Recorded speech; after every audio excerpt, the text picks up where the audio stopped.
Hi అండి, నమస్తే. Welcome to Srini world. ఇవాల్టి మన వీడియోలో చక్కెర పొంగలి. దీనికోసం స్టవ్ మీద ప్రెషర్ కుక్కర్ పెట్టుకొని పావు కప్పు పెసరపప్పు యాడ్ చేసుకొని లో ఫ్లేమ్లో పెట్టుకొని ఇలా కలుపుకుంటూ వేయించుకోవాలి. చూడండి, మనకి కొంచెం కలర్ చేంజ్ అయ్యాయి. మరి కాస్త చేంజ్ అయ్యే వరకు ఫ్రై చేసుకుందాం. చూడండి, మనకైతే ఇవి బాగా గోల్డెన్ కలర్ వచ్చాయి కదా. ఈ టైంలో స్టవ్ ఆఫ్ చేసుకొని ఈ గిన్నెని పక్కకి తీసుకొని ఇందులో ముప్పావు కప్పు బియ్యం యాడ్ చేసుకోవాలి. ఈ రైసు పెసరపప్పుని ఒక 2-3 సార్లు బాగా వాష్ చేసుకోవాలి. మనం ముప్పావు కప్పు రైసు పావు కప్పు పెసరపప్పు తీసుకున్నాం కదా, రెండు కలిపి 1 కప్పు కాబట్టి ఇందులో 2 కప్పుల వాటర్ యాడ్ చేసుకోవాలి. ఇలా వాటర్ యాడ్ చేసుకున్న తర్వాత లిడ్ పెట్టి మీడియం టు హై ఫ్లేమ్లో 3 విజిల్స్ వచ్చే వరకు కుక్ చేసుకోవాలి. మనకి రైస్ అనేది పలుకుగా ఉండాలండి, అందుకని మీడియం టు హై ఫ్లేమ్లో పెట్టుకొని 3 విజిల్స్ వచ్చాక స్టవ్ ఆఫ్ చేసుకోవాలి. ఇప్పుడు పాకం కోసం స్టవ్ మీద మరో గిన్నె పెట్టుకొని 1 కప్పు బెల్లం తరుగు, పావు కప్పు పంచదార యాడ్ చేసుకొని ఇందులో పావు కప్పు నుండి అరకప్పు వరకు వాటర్ యాడ్ చేసుకోవాలి. వాటర్ మాత్రం ఎక్కువ యాడ్ చేసుకోవద్దండి, ఎందుకంటే పాకం రావడానికి టైం ఎక్కువ పడుతుంది. మీరు కావాలంటే 1 కప్పు షుగరు, పావు కప్పు బెల్లం కూడా తీసుకోవచ్చు. 1 కప్పు పప్పు రైస్కి కలిపి కప్పు పావు షుగరు బెల్లం తీసుకోవాలి. చూసారు కదా, ఇక్కడ మనకి బెల్లం షుగర్ అయితే పూర్తిగా కరిగిపోయాయి. కరిగిన తర్వాత ఈ పాకం అనేది కొంచెం స్టిక్కీగా అయ్యేంత వరకు బాయిల్ చేసుకోవాలి. చూసారు కదా, ఇలా స్టిక్కీగా వచ్చిన తర్వాత స్టవ్ ఆఫ్ చేసుకోవాలి. ఇప్పుడు మనం రైస్ ఎలా ఉడికిందో చూద్దామండి.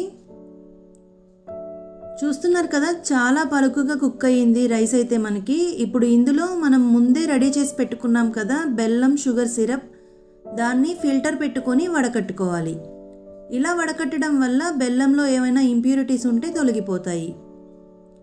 ఇప్పుడు దీన్ని ఒకసారి బాగా మిక్స్ చేసుకొని స్టవ్ ఆన్ చేసి ఈ సిరప్ అనేది రైస్కి పట్టేంత వరకు మీడియం టు హై ఫ్లేమ్లో పెట్టుకొని కుక్ చేసుకోవాలి.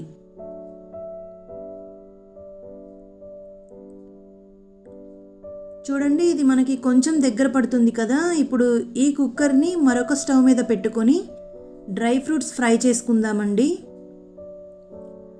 దానికోసం ఒక చిన్న కడాయి తీసుకొని అందులో 3 టేబుల్ స్పూన్ల నెయ్యి యాడ్ చేసుకోవాలి.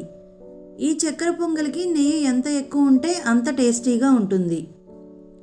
ఈ నెయ్యి వేడెక్కిన తర్వాత ఇందులో 2 టేబుల్ స్పూన్ల ఎండు కొబ్బరి ముక్కలు వేసుకొని ఇవి కొంచెం కలర్ చేంజ్ అయిన తర్వాత 2 టేబుల్ స్పూన్ల జీడిపప్పు పలుకులు కూడా వేసుకొని ఇవి కూడా కొంచెం కలర్ చేంజ్ అయ్యాక 1 టేబుల్ స్పూన్ కిస్మిస్ యాడ్ చేసుకొని గోల్డెన్ కలర్ వచ్చే వరకు ఫ్రై చేసుకోవాలి.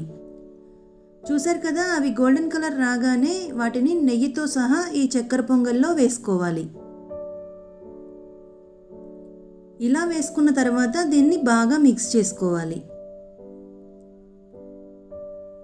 ఇప్పుడు ఇందులో మరికొంచెం నెయ్యి వేసుకోవాలండి. ఇక్కడ నేను 2 టేబుల్ స్పూన్ల వరకు యాడ్ చేస్తున్నాను. ఇలా నెయ్యి వేసుకున్న తర్వాత ఇందులో ఫ్లేవర్ కోసం 1 టీ స్పూన్ యాలకుల పొడి, జస్ట్ ఒక పించ్ పచ్చకర్పూరం యాడ్ చేసుకోవాలండి. ఇది యాడ్ చేయడం వల్ల మనకి సేమ్ టెంపుల్లో చక్కెర పొంగల్ ఎలా ఉంటుందో అదే టేస్ట్ వస్తుంది. ఎక్కువ మాత్రం యాడ్ చేసుకోకండి. చూడండి, దీన్ని మరొకసారి బాగా మిక్స్ చేసుకోవాలి.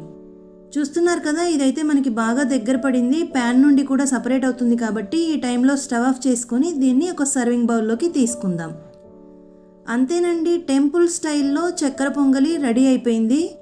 ఇది వేడి మీద ముద్దగా ఉన్నట్టుగా ఉంది, కానీ చల్లారిన తర్వాత పొడి పొడిగా చాలా పర్ఫెక్ట్గా వచ్చిందండి. తప్పకుండా ఇలా మీరు కూడా ఒకసారి ట్రై చేయండి. చూశారు కదా, ఇంతేనండి ఇవాల్టి ఈ వీడియో మీకు నచ్చినట్టయితే వీడియోని లైక్ చేసి కామెంట్ చేయండి. మీ ఫ్రెండ్స్ అండ్ ఫ్యామిలీకి షేర్ చేయండి. Thank you.